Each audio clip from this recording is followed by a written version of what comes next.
We need to make sure that we improve ourselves in order to be able to resolve matters and problems. Don't always point a finger at the others. Remember, as you are pointing the finger at the others, the rest of the fingers are pointing back at you. You need to consider that you might be wrong. You need to make amends. You need to make sure that you listen attentively to what is being said. When people have a complaint, be it against you or the situation that happens to be troublesome, when you talk about it, listen, and listen carefully and listen attentively. Sometimes we don't even give people a chance to communicate. They become frightened. They don't want to raise the matter simply because they are petrified of us, how we will react, what we will say. If that's the case, surely you need to improve yourself. Surely you need to improve yourself. Give people a chance to speak.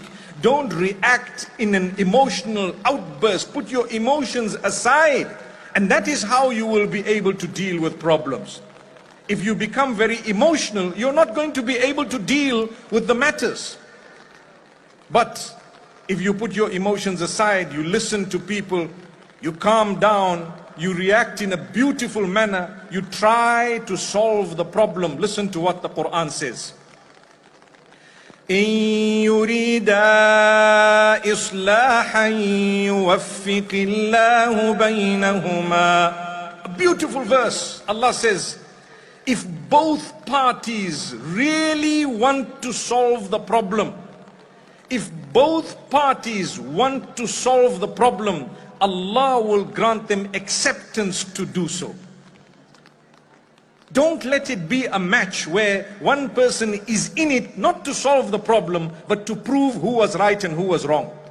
If you are trying to prove who was right and wrong, you're not going to solve the problem. But it should be greater than that. It's okay if I was actually right, but I don't want to mention that because at the moment I'd like to solve the problem.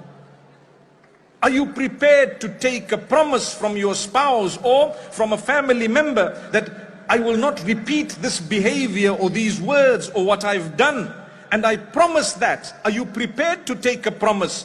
True love would ensure that you trusted them once again, or you worked on building the trust. That having been said, we need to make sure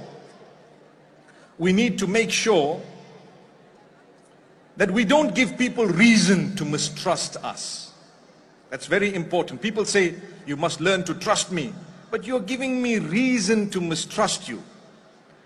Let me take a moment to say Bismillah and close this umbrella, right? MashaAllah. MashaAllah. I'm thankful to Allah that we actually continued. Alhamdulillah. So we need to be prepared to sacrifice a little bit for those whom we love, those whom we have come together using the name of Allah with.